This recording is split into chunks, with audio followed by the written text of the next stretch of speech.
Hi everyone, कैसे हो आप सब। आई होप आप सभी बहुत अच्छे होंगे। तो क्लास 10th साइंस का 6th चैप्टर लाइफ प्रोसेस हमने रिवीजन के लिए पिछले वीडियो में स्टार्ट किया था।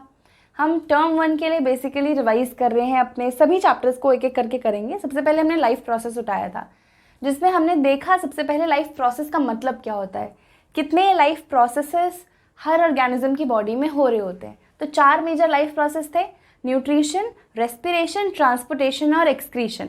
तो न्यूट्रिशन टॉपिक हमने स्टार्ट किया था, जिसमें हमने मोड्स ऑफ न्यूट्रिशन की बात कर ली थी। 2 मोड्स होते थे, ऑटोट्रॉफिक और हेटेरोट्रॉफिक। ठीक है, हेटेरोट्रॉफिक में भी there were holozoic, saprophytic, parasitic, और ऑटोट्रॉफिक में इट वाज फोटोसिंथेसिस और कीमोसिंथेसिस। इतनी बातें हमने कर ली थी। फिर हमने देखा था कि प्लांट्स अपना खाना किस तरह से बनाते हैं। न्यूट्रिशन एंड प्लांट्स हम समझ चुके थे। आज हम 2 ऑर्गेनिजम्स का बॉडी में न्यूट्रिशन देखेंगे। पहला अमीबा, न्यूट्रिशन इन अमीबा। आज हम लोग समझने वाले हैं कि अमीबा के बॉडी में कैसे खाना आता है और वो कैसे उस खाने से अपनी एनर्जी को डिराइव करता है। और सेकेंडली हम पढ़ेंगे nutrition in human beings. Nutrition in human beings जैसे ही हम पढ़ लेंगे, उसी के साथ हमारा न्यूट्रिशन टॉपिक खत्म हो जाएगा। फिर हम अगली क्लास में रेस्पिरेशन स्टार्ट करेंगे। ठीक, न्यूट्रिशन इन ह्यूमन बींग्स। तो न्यूट्रिशन इन अमीबा हम सबसे पहले स्टार्ट करते हैं। अमीबा क्या होता है, बचपन से पढ़ते हुए आ रहे हो यार 8th 9th क्लास में। अमीबा एक यूनिसेलुलर ऑर्गेनिज्म है। Amoeba is what? Amoeba is a unicellular organism. That means its body has only 1 cell. Amoeba की बॉडी में मात्र एक सेल होता है और वो एक ही सेल सारे फंक्शंस को परफॉर्म करता है।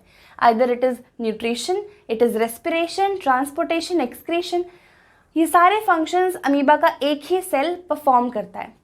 तो अब हमें पढ़ना है सिर्फ और सिर्फ न्यूट्रिशन के बारे में कि अमीबा की बॉडी में न्यूट्रिशन कैसे होता है। हमें और किसी प्रोसेस से मतलब नहीं, रेस्पिरेशन, एक्सक्रीशन वो सब नहीं। सिर्फ हमें देखना है कि अमीबा की बॉडी में न्यूट्रिशन कैसे होता है, अमीबा अपना खाना कैसे खाता है। तो ये अमीबा है। ठीक है, अमीबा का कोई रेगुलर शेप नहीं होता, इरेगुलरली शेप्ड होता है अमीबा। और अमीबा की एक और ख़ास बात है, ये होलोजोइक मोड ऑफ न्यूट्रिशन को फॉलो करता है। होलोजोइक मोड ऑफ न्यूट्रिशन क्या होता था? ऐसा न्यूट्रिशन का मोड जिसमें हम कॉम्प्लेक्स फूड मॉलिक्यूल्स खाते हैं और हमारी बॉडी में जाके वो छोटे छोटे पार्ट्स में टूट जाता है। फिर उसके बाद बॉडी उसे अब्जॉर्ब करके एनर्जी डिराइव करती है। तो amoeba holozoic mode of nutrition को फॉलो करता है और इसके साथ साथ ये एक ओमनीवोर है। ओमनीवोर है यानी कि ये प्लांट्स लाइक ऑर्गेनिजम्स के ऊपर भी डिपेंड करता है और एनिमल्स लाइक ऑर्गेनिजम्स के ऊपर भी। एग्जैक्टली प्लांट्स और एनिमल्स को तो नहीं खाता क्योंकि ये बहुत छोटा होता है। तो ये खाता है एल्गी।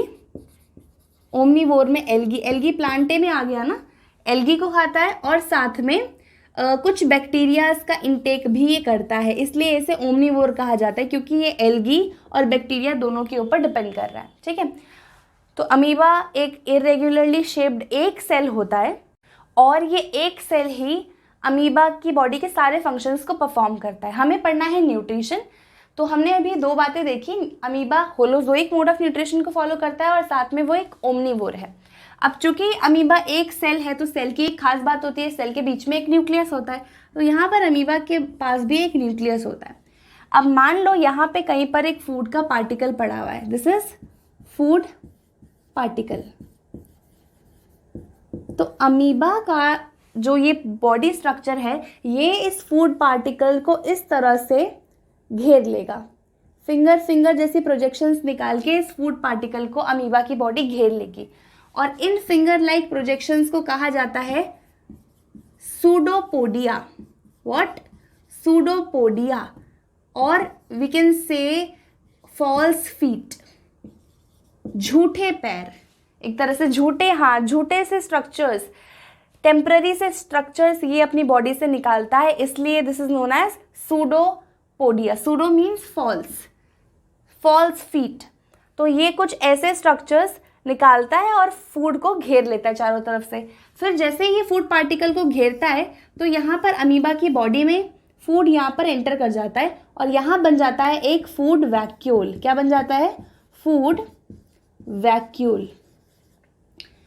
इस फूड वैक्यूल को हम फैगोसोम भी कह सकते हैं या फिर नॉर्मली आप फूड वैक्यूल भी बोल सकते हो। फैगोसोम इस फूड वैक्यूल का नाम है, यहाँ पर उसका न्यूक्लियस पड़ा हुआ है, ठीक है। फिर क्या होता है, यहाँ इस वैक्यूल के आसपास छोटे छोटे लाइजोसोम्स आ जाते हैं। लाइजोसोम्स यानी कि सुसाइडल बैग्स, है ना। लाइजोसोम्स के अंदर क्या होता है? Digestive enzyme. लाइजोसोम के अंदर डाइजेस्टिव एंजाइम होता था। जैसे ही लाइजोसोम बर्स्ट होता है, डाइजेस्टिव एंजाइम सेल में फैल जाता है और वो पूरा सेल खत्म हो जाता है। जैसे ही लाइजोसोम बर्स्ट होता है तो लाइजोसोम से निकलने वाला डाइजेस्टिव एंजाइम इस फूड का डाइजेशन करवा देता है, ठीक है। फूड वैक्यूल बन गया। जैसे ही खाना अंदर आया, सूडोपोडिया की मदद से फूड वैक्यूल बना। यहाँ पर थे लाइजोसोम्स, लाइजोसोम्स बर्स्ट हुए और लाइजोसोम से निकलने वाला डाइजेस्टिव एंजाइम इस फूड को डाइजेस्ट कर देता है। अब यहाँ पर सेल में वो फूड है जो डाइजेस्ट हो चुका है, तो this is digested food. Lysosome से निकलने वाले एंजाइम ने इस फूड का डाइजेशन करवा दिया। अब ये जो फूड है ये जहाँ जहाँ पर भी जाना है, जहाँ जहाँ पर भी इसका डिफ्यूजन होना है वहाँ पर हो जाता है।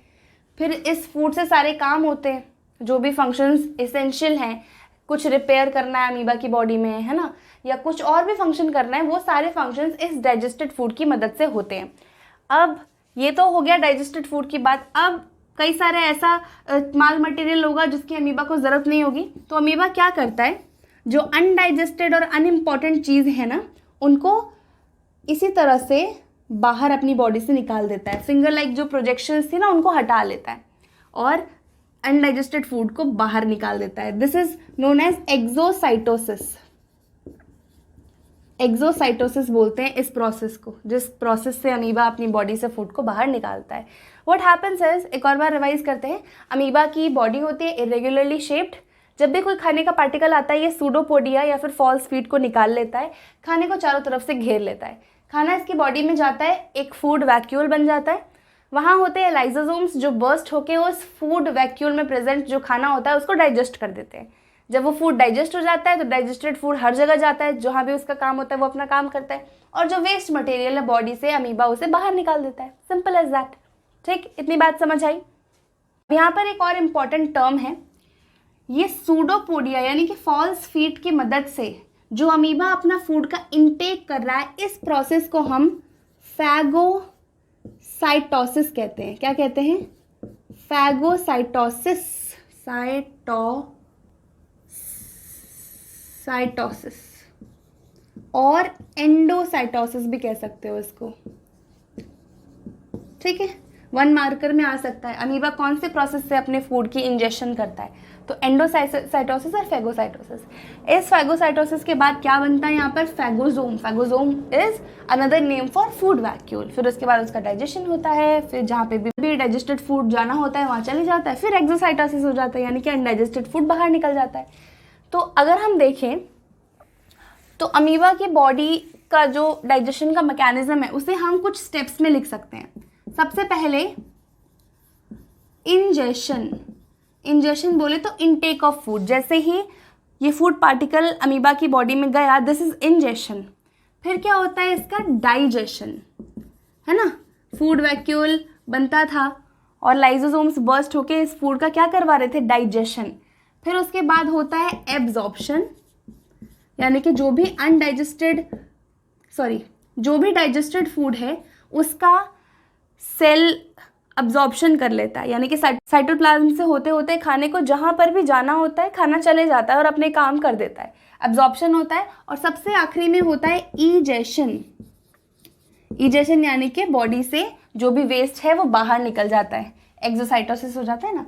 तो ये 4 प्रोसेस से अमीबा अपने न्यूट्रिशन का इनटेक करता है। आई होप आपको अमीबा का न्यूट्रिशन एकदम क्लियर हो गया हो। अब इसके बाद हम सबसे इम्पॉर्टेंट बात करेंगे इस पूरे चैप्टर की, which is nutrition in human beings. बहुत आसान है, बहुत मज़ा आने वाला है। चलिए इसको रब करते हैं। तो अब हमें पढ़ना है न्यूट्रिशन इन ह्यूमन बींग्स, यानी कि ह्यूमन बींग्स की बॉडी में न्यूट्रिशन किस प्रकार से होता है, यानी कि हम जो भी खाना खाते हैं उससे हमें एनर्जी किस टाइप से मिलती है, कैसे फूड का ब्रेक डाउन होता है, कौन कौन से एंजाइम्स रिलीज होते हैं, वो सब बातें करेंगे हम। ह्यूमन बीइंग्स में जो न्यूट्रिशन होता है इसका पूरा जिम्मा हमारा डाइजेस्टिव सिस्टम उठाता है। हमारा डाइजेस्टिव सिस्टम सारा खाना डाइजेस्ट करने का काम करता है। अगर डाइजेस्टिव सिस्टम को डिस्ट्रीब्यूट किया जाए तो दो तरह से हम इसे बांट सकते हैं, दो ग्रुप्स बनेंगे। एक होगा हमारी एलिमेंट्री कैनाल और दूसरा होगा डाइजेस्टिव ग्लैंड्स। ठीक है, डाइजेस्टिव ग्लैंड्स। हमारा पूरा डाइजेस्टिव सिस्टम इन दो चीज़ों से मिलकर बना होता है, एक है एलिमेंट्री कैनाल और दूसरा डाइजेस्टिव ग्लैंड्स। अब एलिमेंट्री कैनाल एक तरह की पाइप जैसी है जो आपके माउथ से स्टार्ट होती है और एनस पे जाके ख़त्म होती है। आई होप आपको एनस पता होगा क्या होता है। ठीक है, तो आपके माउथ से स्टार्ट होके एनस पे जाकर ख़त्म होती है, एक लंबी सी पाइप है। और ये जितने भी डाइजेस्टिव ग्लैंड्स हैं ये उस पाइप के साथ साथ में थोड़े थोड़े ऐसे लगे हुए हैं। ठीक है, और खाना ऊपर से आता है उस पाइप के थ्रू होते हुए और ये सारे डाइजेस्टिव ग्लैंड्स अपने जूस उस पाइप में डाल देते हैं। इस तरह से है कुछ, अगर रफली हम बनाएं तो ये एक पूरी सी पैसेज है जो इस तरह से बिल्कुल भी नहीं होती। मैं अभी बस एग्जाम्पल के लिए बता रही हूँ। ये एलिमेंट्री कैनाल है पाइप जैसी और यहाँ पर कुछ ग्लैंड्स मौजूद हैं। ठीक है, यहाँ पर कुछ ग्लैंड्स मौजूद हैं। ये ग्लैंड्स अपने जूसेस को इस एलिमेंट्री कैनाल में डालते रहते हैं और इस एलिमेंट्री कैनाल में ही पूरा डाइजेशन प्रोसेस कंप्लीट होता है। ये पूरा हम देखेंगे डायग्राम्स वगैरह के साथ। अभी बेसिक बातें समझ लो। एलिमेंट्री कैनाल और डाइजेस्टिव ग्लैंड, सबसे पहले हम पढ़ेंगे एलिमेंट्री कैनाल को, फिर उसके बाद हम देखेंगे डाइजेस्टिव ग्लैंड्स, फिर हम दोनों को साथ में पढ़ेंगे। ठीक है, चलो सबसे पहले हम एलिमेंट्री कैनाल की अगर बात करें तो एलिमेंट्री कैनाल की स्टार्टिंग होती है माउथ से। ओह सॉरी,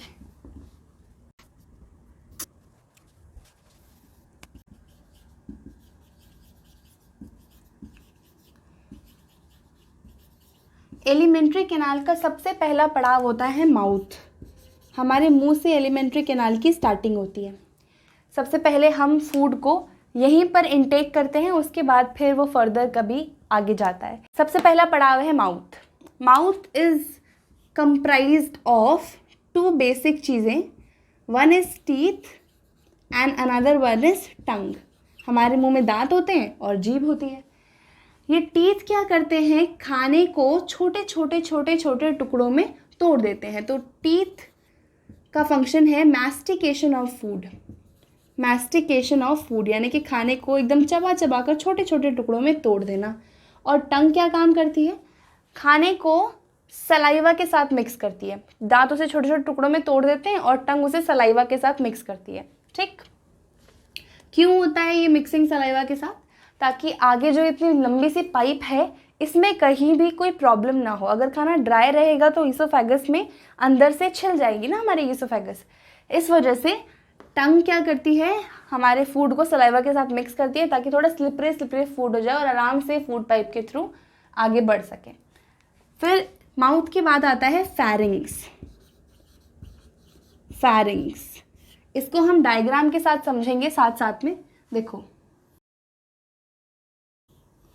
इस तरह से ये हमारी बक्कल कैविटी,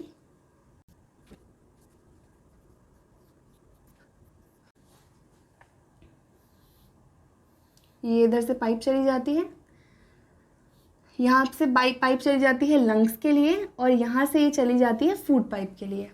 तो ये पोर्शन जो है, ये नोज़ के ऊपर ये जो पोर्शन खाली होता है, this portion is this and this is known as nasal cavity. Nasal cavity, ये जो नाक के ऊपर खाली वाला स्पेस होता है, दिस इज नेजल कैविटी। और ये माउथ के यहाँ पर भी खाली स्पेस होता है, this is known as buccal cavity. ठीक है, बक्कल कैविटी। और हम अभी बक्कल कैविटी यानी कि माउथ को ही पढ़ रहे हैं। बक्कल कैविटी में दो चीज़ें होती हैं, टीथ और टंग। यहाँ पर क्या होता है, फूड का मैस्टिकेशन होता है और इसको सलाइवा के साथ मिक्स किया जाता है। फिर बक्कल कैविटी के बाद आता है यहाँ पे फैरिंग्स। ये आपका फनल शेप का होता है फैरिंग्स। आपके सॉफ्ट पैलेट के, ये जो सॉफ्ट पैलेट है ना, यहाँ पर सॉफ्ट सा ऊपर टिश्यू, उसके जस्ट पीछे फैरिंग्स होता है।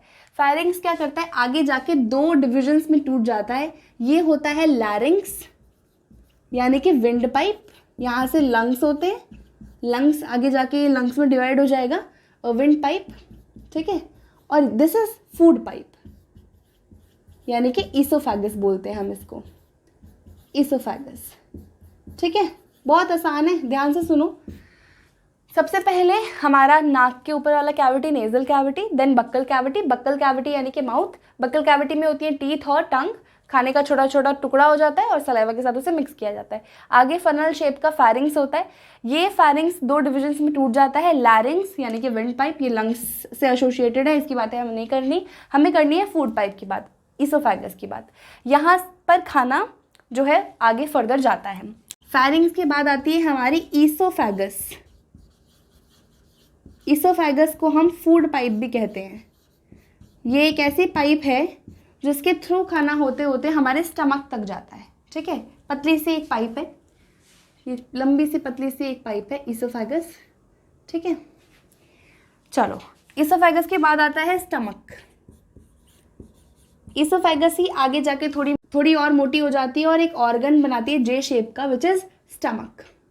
ये जे शेप का ऑर्गन बनाती है कुछ इस प्रकार से, दिस इज स्टमक। ठीक है, स्टमक के बाद आती है स्मॉल इंटेस्टाइन। स्टमक के बाद आती है क्या? Small intestine. ये बहुत ज़्यादा ऐसे कॉइल्ड होती है। स्मॉल इंटेस्टाइन बहुत ज़्यादा ऐसे कॉइल्ड होती है। ठीक है, कम से कम 6-6.5 मीटर की इतनी लंबी पाइप होती है स्मॉल इंटेस्टाइन। बहुत ज़्यादा कॉइलिंग इसमें होती है। पर इसका नाम स्मॉल इंटेस्टाइन क्यों है? क्योंकि इसका डायमीटर काफ़ी ज़्यादा छोटा होता है। ऑल्दो ये पूरी एलिमेंट्री कैनाल का सबसे बड़ा पार्ट है, फिर भी इसका नाम स्मॉल इंटेस्टाइन है। स्ट्रेंज। चलो, फिर उसके बाद आती है आपकी लार्ज इंटेस्टाइन। ये स्मॉल इंटेस्टाइन इस तरह से ऐसे लार्ज इंटेस्टाइन में यहाँ पर कनेक्टेड रहती है। लार्ज इंटेस्टाइन छोटी होती है पर इसका जो डायमीटर है वो काफ़ी बड़ा होता है, इसलिए इसका नाम लार्ज इंटेस्टाइन है। ठीक, तो इस तरह से यहाँ पर लार्ज इंटेस्टाइन होती है। लार्ज इंटेस्टाइन के बाद यहाँ पर रेक्टम और देन एनस। ठीक है, यहाँ पर ओपनिंग होती है। तो स्मॉल इंटेस्टाइन के बाद यहाँ पर मैं लिख देती हूँ large intestine, large intestine, then rectum, then anus. ठीक, यहाँ पर भी देख लेते हैं। This J shaped bag is stomach. Stomach के बाद ये जो हाईली एक्सटेंसिवली कॉइल्ड स्ट्रक्चर है, this is small intestine. Small intestine के बाद this structure is large intestine, large intestine, then we have rectum. Rectum में सारा पॉटी हमारा स्टोर होता है। और anus, anus is the opening, anus is the second opening, mouth is the first opening. और anus से सारा वेस्ट जो भी है वो हमारी बॉडी से बाहर चले जाता है। तो ये पूरा जो है दिस इज एलिमेंट्री कैनाल। ये पूरा एक ही पाइप है, माउथ से शुरू होता है और एनस पे ख़त्म होता है। ये पूरा एलिमेंट्री कैनाल है। इसके बारे में हम ध्यान से पढ़ेंगे आगे भी डिटेल में। एक और बात सुन लो, इस पूरे एलिमेंट्री कैनाल के साइड में मैंने आपको कहा था डाइजेस्टिव ग्लैंड्स भी होते हैं। तो यहाँ पर एक डाइजेस्टिव ग्लैंड प्रेजेंट होता है विच इज़ लिवर। यहाँ पर ऐसे बाई लोब्ड होता है, ये लिवर प्रेजेंट होता है। फिर यहाँ पर एक पत्ती जैसा ऑर्गन प्रेजेंट होता है यहाँ पर विच इज़ पैंक्रियास। ठीक है, तो हमें इन दो ऑर्गन्स के बारे में ही पढ़ना है, एक लिवर पढ़ना है और एक पैंक्रियास। लिवर में यहाँ पर एक डक्ट आती है, डक्ट। ठीक है, मान लो एक पाइप सी है छोटी सी। ठीक है, इधर से लिवर के दोनों लोब से ऐसे पाइप से निकली होती है और ये पीछे से, स्टमक के पीछे से यहाँ पर आती है पैंक्रियास में। ठीक है, और पैंक्रियास की इस वाली डक्ट से मिल जाती है यहाँ पर। ठीक है, और ये लिवर की जो भी सिक्रीशन है, लिवर से जो भी जूस निकल रहा है और पैंक्रियास से जो भी जूस निकल रहा है, वो सब मिलके स्मॉल इंटेस्टाइन में गिरता है इस तरह से। ठीक है, इसको हम आगे और डिटेल में डिस्कस करने वाले हैं। अभी इतना समझ लो, ये पूरा एलिमेंट्री कैनाल इस तरह से है और इसके साइड में डाइजेस्टिव ग्लैंड्स कुछ इस तरह से एसोसिएटेड रहते हैं। कौन क्या काम करता है क्या नहीं, वो सब बातें करते हैं अब हम। ठीक है, चलो इसको रब कर देते हैं।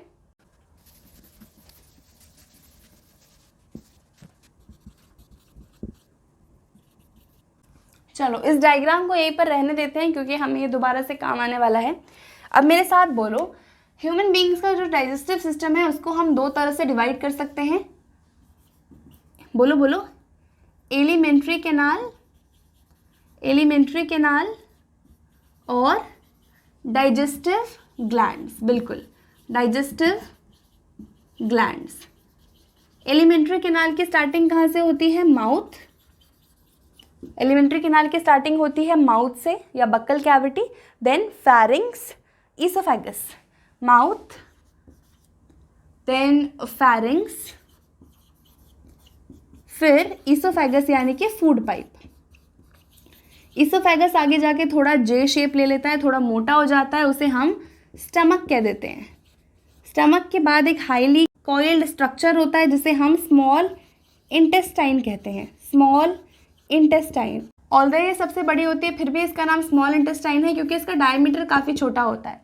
स्मॉल इंटेस्टाइन के बाद आती है लार्ज इंटेस्टाइन, जो कि स्मॉल इंटेस्टाइन से छोटी होती है पर इसका डायमीटर बड़ा होता है, that's why it is known as large intestine.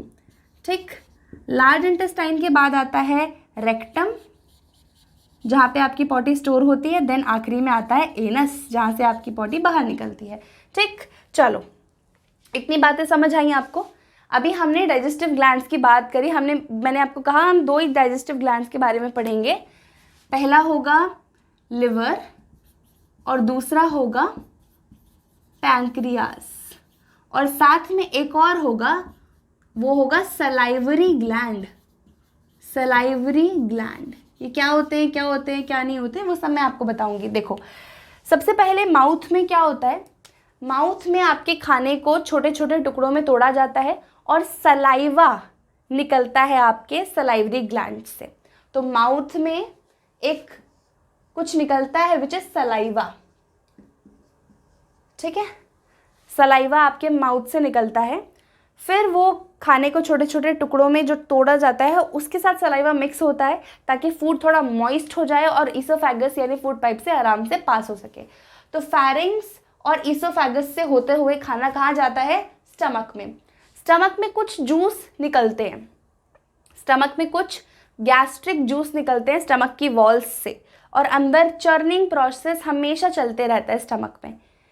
Stomach basically आपके फूड को काफ़ी समय तक स्टोर करके रखता है और यहाँ पर पार्शियल डाइजेशन होता है, यानी कि पूरा कंप्लीट डाइजेशन नहीं होता, थोड़ा डाइजेशन यहाँ से होने लगता है।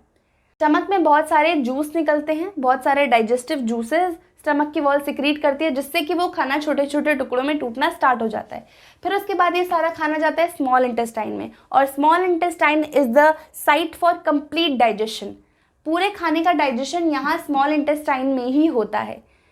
फिर वो बचा हुआ खाना जिसका कुछ नहीं हो सकता, जो वेस्ट है, वो जाता है लार्ज इंटेस्टाइन में। लार्ज इंटेस्टाइन से भी सारे पानी को अब्जॉर्ब कर लेती है हमारी बॉडी और फिर इसे भेज देती है रेक्टम में, जहाँ पर आपकी बॉडी कुछ समय तक स्टोर होती है।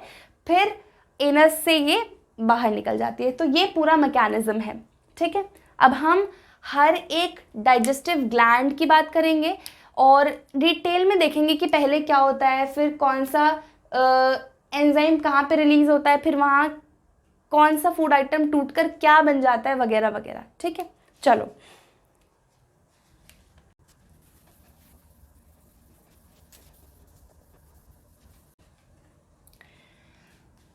सबसे पहली साइट है हमारी माउथ। तो जो भी फूड आपने खाया वो आपके माउथ में रहता है। इसको छोटे छोटे भागों में तोड़ा जाता है और माउथ में एक ग्लैंड होता है which is salivary gland. Salivary gland, ये सलाइवरी ग्लैंड से एक चीज निकलती है जिसे कहते हैं saliva, and this saliva has an enzyme called salivary amylase. Saliva में एक एंजाइम होता है जिसे कहा जाता है सलाइवरी अमाइलेस। ये सलाइवरी अमाइलेस हमारे खाने में मौजूद स्टार्च को माल्टोस में कन्वर्ट करता है। Maltose is a kind of sugar. क्या कहा मैंने? हमारे मुंह में जो खाना होता है उसे छोटे छोटे भागों में पहले दांत फिजिकली तोड़ते हैं, उसके बाद सलाइवरी ग्लैंड से सलाइवा निकलता है जो थूक होता है, लार। फिर वो सलाइवा में जो एंजाइम प्रेजेंट है सलाइवरी अमाइलेस, वो एंजाइम हमारे खाने को स्टार्च से माल्टोस में कन्वर्ट कर देता है।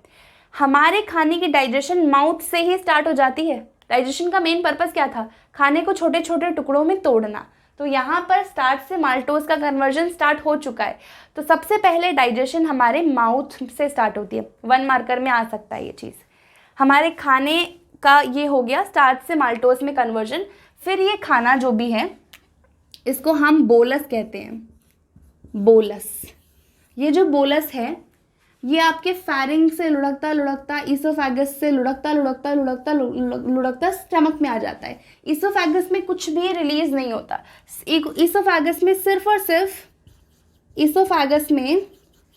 और सिर्फ थोड़ा सा म्यूकस रिलीज होता है ताकि आपका खाना कहीं भी अटके नहीं और जो भी वो ट्रैक है वो पूरा स्लिपरी हो जाए ताकि आपका आराम से खाना स्टमक तक पहुंच जाए। ईसोफेगस में कुछ भी नहीं होता, सिर्फ और सिर्फ म्यूकस रिलीज होता है। तो हम बात करेंगे फिर स्टमक की। अगर ईसोफेगस में कुछ नहीं होता तो स्टमक में होता है? हाँ जी, स्टमक में होता है पार्शियल डाइजेशन।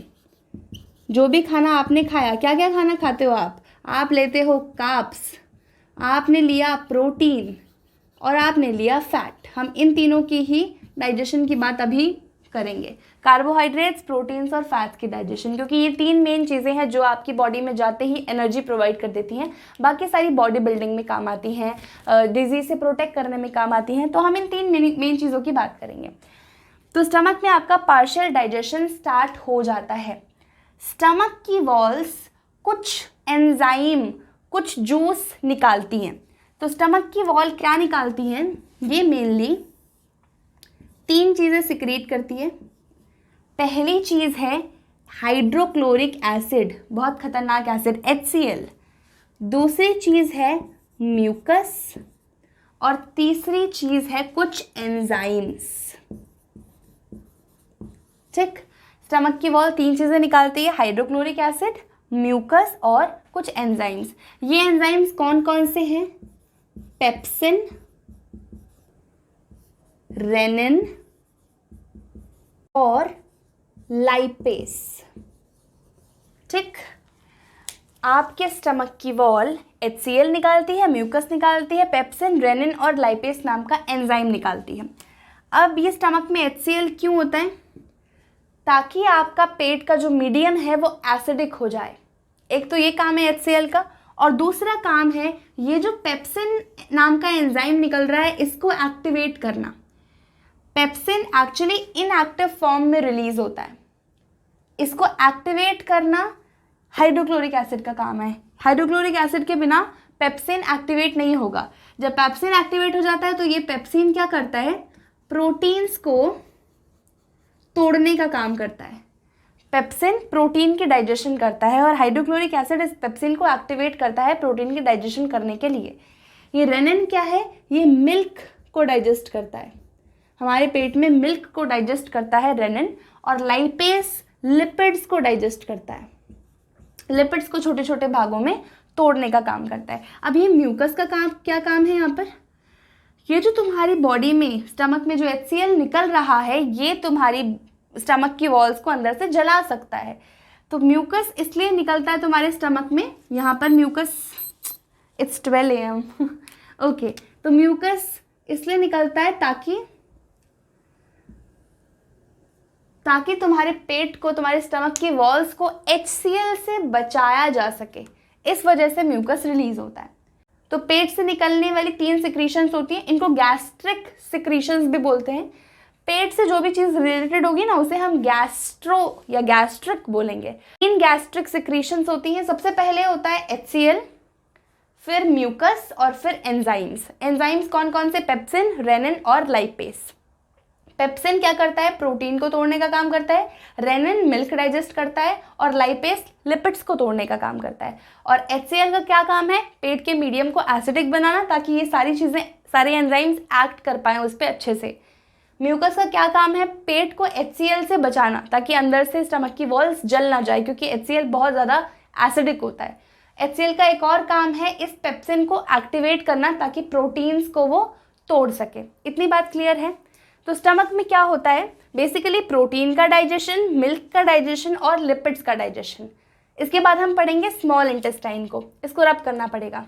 चलिए,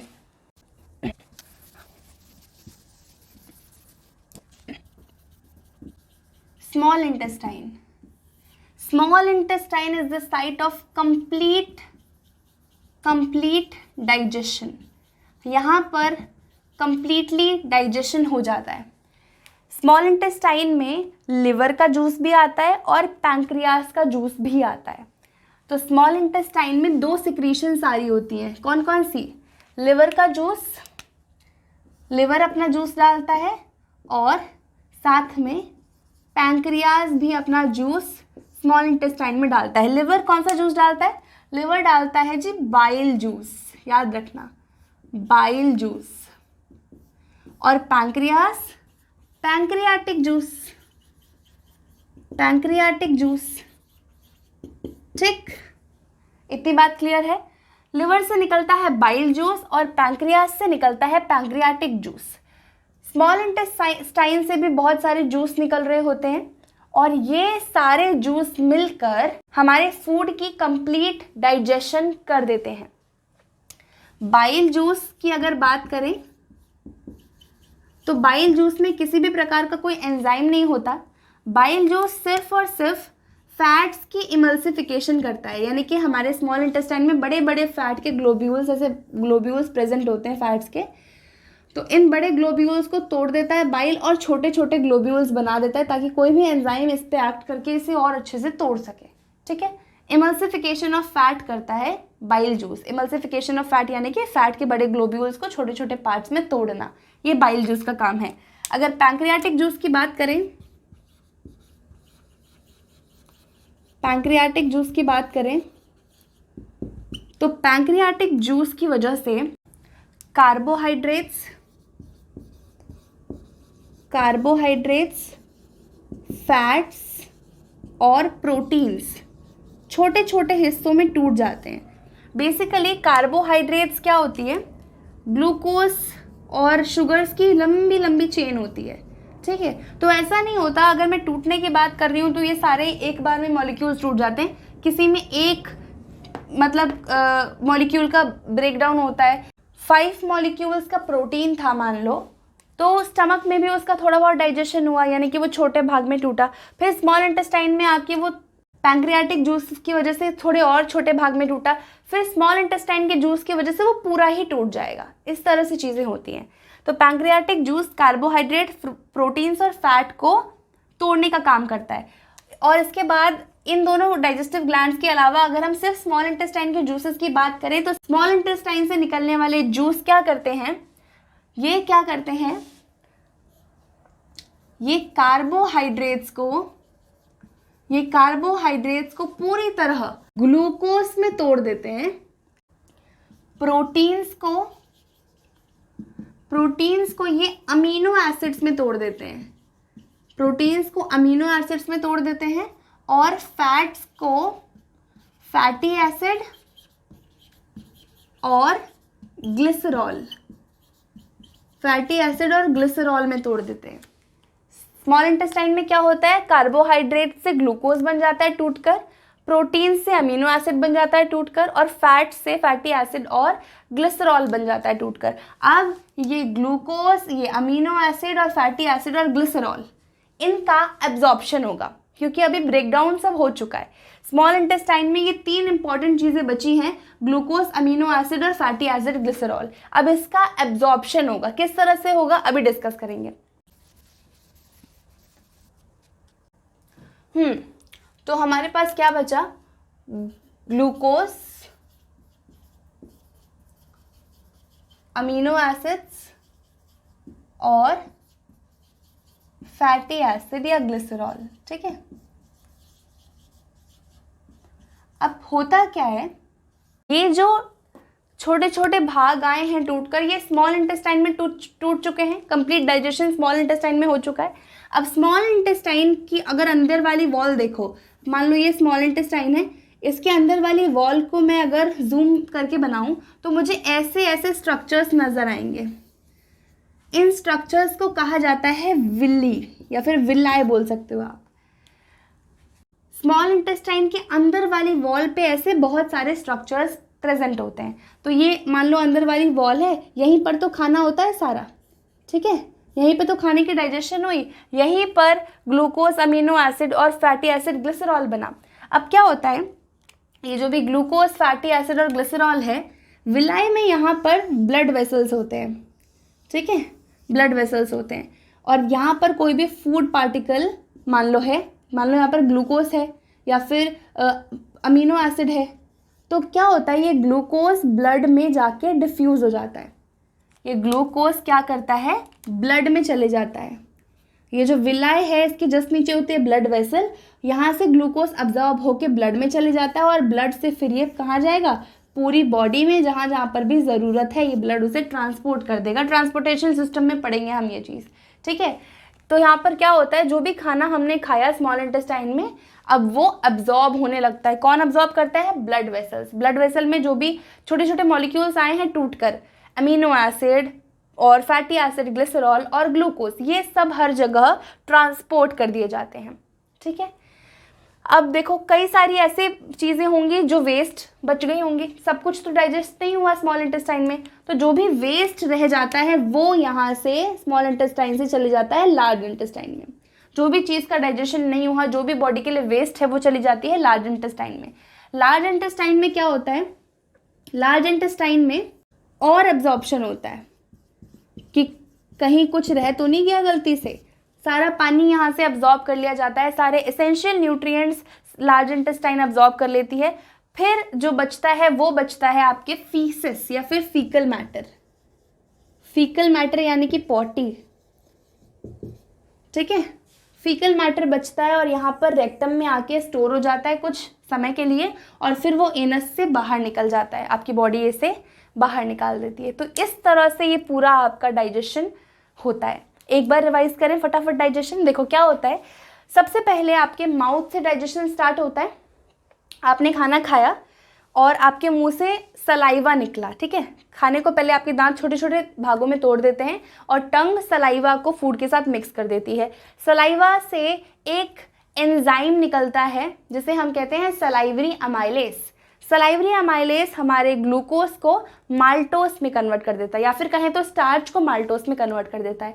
फिर ये जो बोलस बन गया हमारा, ये हमारे फूड पाइप से होते होते स्टमक में जाता है। स्टमक में निकलती हैं 3 चीज़ें, HCl, म्यूकस, एंजाइम। HCl हमारे पेट के मीडियम को एसिडिक बनाने का काम करता है और साथ में पेप्सिन नाम के एंजाइम को एक्टिवेट करता है ताकि वो प्रोटीन को तोड़ सके। फिर म्यूकस क्या करता है, HCl से पेट को बचाता है ताकि HCl की वजह से हमारे पेट के अंदर की वॉल्स जल ना जाएं, ठीक है। और एंजाइम की बात करें तो पेप्सिन, रेनिन और लाइपेस। पेप्सिन, रेनिन और लाइपेस 3 एंजाइम रिलीज होते थे। पेप्सिन प्रोटीन को तोड़ता है, रेनिन मिल्क के डाइजेशन करता है और लाइपेस लिपिड्स को तोड़ देता है। फिर ये टूटा फूटा जो भी खाना है स्मॉल इंटेस्टाइन में जाता है। स्मॉल इंटेस्टाइन में हो जाती है कंप्लीट डाइजेशन। सारा का सारा प्रोटीन अमीनो एसिड बन जाता है, सारा का सारा कार्बोहाइड्रेट ग्लूकोज बन जाता है और सारा का सारा फैट फैटी एसिड और ग्लिसरॉल बन जाता है। ये सब होता है लिवर से आने वाले बाइल जूस और पैंक्रियास से आने वाले पैंक्रियाटिक जूस की वजह से। फिर जब ये सारा खाना छोटे छोटे भागों में टूट जाता है तब विलाय, जो ऐसे स्ट्रक्चर्स होते हैं हमारे स्मॉल इंटेस्टाइन के अंदर वाली वॉल्स में, वो उनके नीचे जो ब्लड वेसल होती है वो सब खाने को अब्जॉर्ब करके पूरी बॉडी में सर्कुलेट कर देती हैं। जो भी बेकार का सामान है वो सब लार्ज इंटेस्टाइन में जाता है। लार्ज इंटेस्टाइन में दोबारा से एब्जॉर्प्शन होती है, जो भी पानी है उसे निकाल लिया जाता है बाहर और थोड़ा सा म्यूकस ऐड कर दिया जाता है। अगर म्यूकस ऐड नहीं करेंगे तो आपकी पॉटी आराम से नहीं होगी, बहुत टफ होगी, ठीक है। तो म्यूकस यहाँ पर ऐड कर दिया जाता है और कुछ समय के लिए रेक्टम में हमारी पॉटी स्टोर होती है और उसके बाद एनस से आउट ऑफ द बॉडी, ठीक। ये हमारा पूरा डाइजेशन इन ह्यूमन बींग्स खत्म होता है। यहाँ पर ख़त्म नहीं होता, एक बार छोटा सा रिवीजन मार लेते हैं, एक बार लिख कर देख लेते हैं, हम सारी चीज़ों को समराइज कर लेते हैं, ठीक। उसके बाद हम यहाँ पर वीडियो को ख़त्म करेंगे। चलो फटाफट।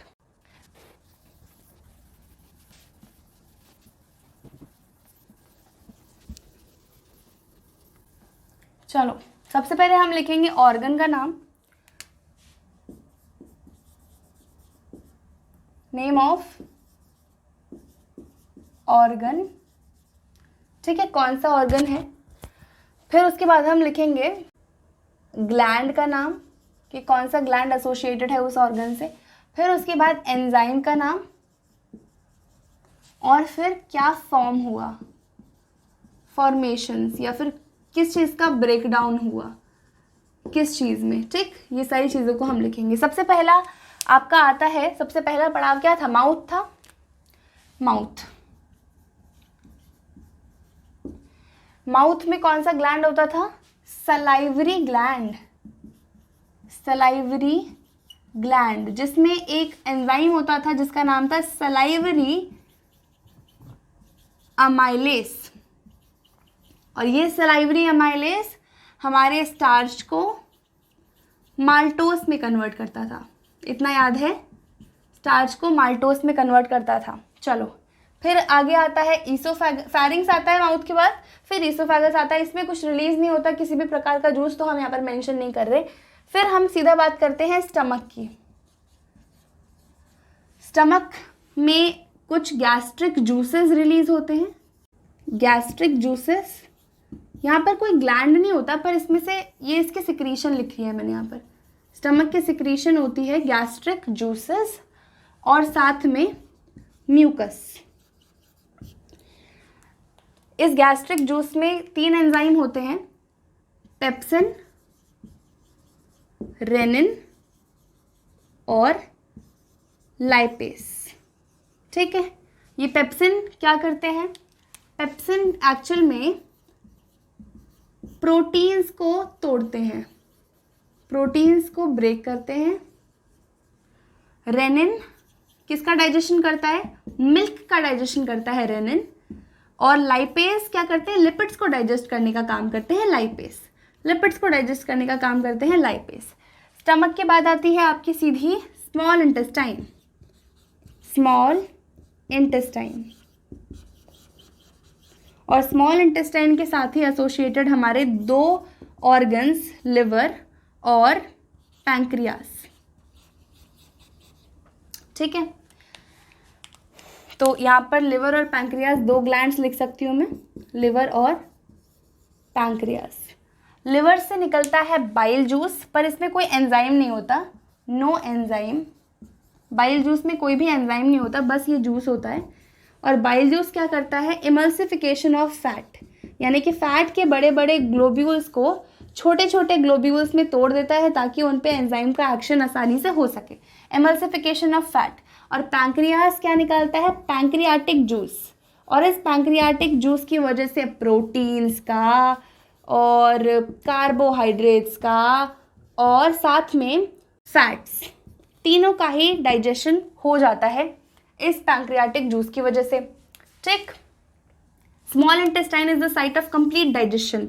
स्मॉल इंटेस्टाइन के भी कुछ जूसेस होते हैं जिसकी वजह से प्रॉपर ये प्रोटीन अमीनो एसिड में टूट जाता है, ठीक है, अमीनो एसिड में टूट जाता है, कार्बोहाइड्रेट ग्लूकोज में टूट जाता है, और फैट्स फैटी एसिड और ग्लिसरॉल में टूट जाते हैं, ठीक। फैट से बन जाता है फैटी एसिड और ग्लिसरॉल।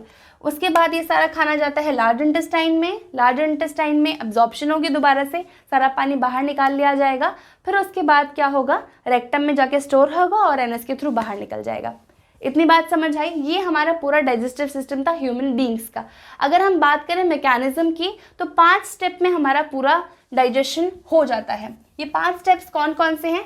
सबसे पहले तो हम खाने को अपने माउथ से इंजेस्ट करते हैं। सबसे पहले होता है इंजेशन, सबसे पहले होता है इंजेशन, फिर उसके बाद होता है डाइजेशन, फिर एब्जॉर्प्शन, फिर एसिमिलेशन और फिर ईजेशन। अभी बताती हूँ कि क्या क्या होता है। पहले हेडिंग डाल लो, मैकेनिज्म ऑफ डाइजेशन। सबसे आखिरी चीज़ है, छोटी सी बात है, प्यारी सी बात है, देख लो। मैकेनिज्म ऑफ डाइजेशन, सबसे पहले इसका सबसे पहला स्टेप है इंजेशन। इंजेशन यानी कि माउथ से जो भी तुम फूड को इनटेक कर रहे हो, दैट इज इंजेशन। फिर उसके बाद होता है डाइजेशन, तुम्हारे पेट में जाके, है ना, बहुत सारे जूस की मदद से और स्मॉल इंटेस्टाइन में जाके जो भी खाना छोटे छोटे भागों में टूटा है, दैट इज डाइजेशन। डाइजेशन के बाद क्या होता है? एब्जॉर्प्शन। जब खाना स्मॉल इंटेस्टाइन में जाके टूट जाता है, फिर उसके बाद हमारे विलाई क्या करते हैं? खाने में जो भी छोटे छोटे टूटे हुए पार्टिकल्स आए हैं, जैसे कि अमीनो एसिड हो गया, ग्लूकोज हो गया या फिर फैटी एसिड हो गया, उसको अब्जॉर्ब करने का काम करते हैं। तो दैट प्रोसेस इज अब्जॉर्प्शन। फिर उसके बाद होता है एसिमिलेशन। एसिमिलेशन यानी कि एब्जॉर्प्शन से जो भी तुमने खाने से न्यूट्रिएंट्स अब्जॉर्ब किए हैं ना, उसका इस्तेमाल करना, उसका इस्तेमाल करती है बॉडी ग्रोथ में उसका यूज़ करती है, अपने नॉर्मल फंक्शंस को परफॉर्म करने के लिए उन एब्जॉर्ब्ड फूड आइटम्स का इस्तेमाल करती है, कुछ बनाने के लिए, कुछ तोड़ने के लिए, बहुत सारे बॉडी बिल्डिंग के लिए उन सब चीज़ों का इस्तेमाल किया जाता है बॉडी के थ्रू। तो एब्जॉर्प्शन होने के बाद जो भी फूड के इम्पॉर्टेंट कंपोनेंट्स हैं उनका अच्छे से इस्तेमाल करना या उनका इस्तेमाल करना ही एसिमिलेशन कहलाता है। और फिर आखिरी में आता है हमारा ईजेशन। ईजेशन यानी कि बॉडी से वेस्ट को बाहर निकाल देना। ये पूरा मैकेनिज्म है आपका डाइजेशन का। सबसे पहले इंजेशन, फिर डाइजेशन, एब्जॉर्प्शन, एसिमिलेशन और ईजेशन। इसी के साथ हमारा ह्यूमन बीइंग्स का डाइजेशन पूरा खत्म होता है। इसको एक बार मेरी बात मानकर एनसीईआरटी की रीडिंग दे देना वीडियो देखने के बाद, दिमाग में बैठ जाएगा आपके, बिल्कुल रिवाइज करने की भी ज़रूरत नहीं पड़ेगी। ठीक है, सीधा एग्जाम के लिए प्रिपेयर हो जाएगा। ओके, तो इसी के साथ हमारा न्यूट्रिशन टॉपिक पूरा खत्म होता है। अब अगले वीडियो में हम स्टार्ट करेंगे रेस्पिरेशन के रिविजन। ठीक, that is it for this video. जो भी डाउट्स हैं उसे कमेंट सेक्शन में ज़रूर लिखना। आपसे मिलेंगे आगे आने वाले वीडियोज़ में। Till then, bye bye.